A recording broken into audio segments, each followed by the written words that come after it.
కొండా సురేఖ ఎపిసోడ్లో సస్పెన్స్ కొనసాగుతోంది. సెప్టెంబర్ 2 వరకు ఆమెపై చర్యలు లేకపోవచ్చని తెలుస్తోంది. కేసీ వేణుగోపాల్ ప్రస్తుతం విదేశాల్లో ఉన్నారు. ఆయన సెప్టెంబర్ 2న ఢిల్లీకి వస్తారు. కనుక అప్పటి వరకు పీసీసీ క్రమశిక్షణ కమిటీ సిఫారసుపై ముందడుగు లేనట్టే అని తెలుస్తోంది. మరోవైపు ఈ వ్యవహారంలో అధిష్టానంతో రాయబారానికి బట్టి విక్రమార్క నిరాకరించారు.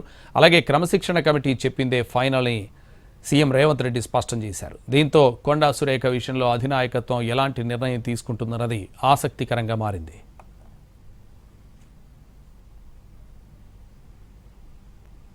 దాన్ని అడిగినా నేను ఈయాడికి 5 రోజులు వరంగల్ కూడా పోలేదు.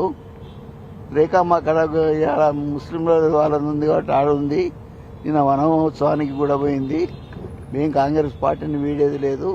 సోనియా గాంధీ మీద, రాహుల్ గాంధీ గారి మీద, ప్రియాంక గాంధీ మీద సంపూర్ణ విశ్వాసం ఉంది.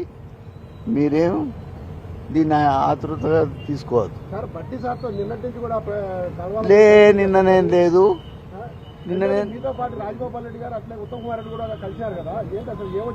ఏం లేదు, బాగున్నాం అన్న అంటే బాగున్నాం అనుకున్నాం, మాట్లాడినాం, వచ్చినాం అంతే.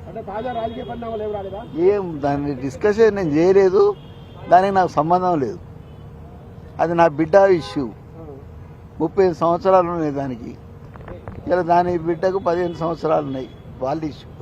నేను ఇప్పుడు ఏం మాట్లాడన్నా, ప్లాన్ ఏలా అది ఏం చేసింది, ప్లాన్ బిలో ఏం చేసుకుంటుందో నా బిడ్డకు తెలుస్తుంది, నాకు తెలుస్తుందా అన్న. ఇప్పుడు కవిత గారు పోయారు, వాళ్ళది వాళ్ళు, మాది మేము. మా బిడ్డ మా కుటుంబం అన్న.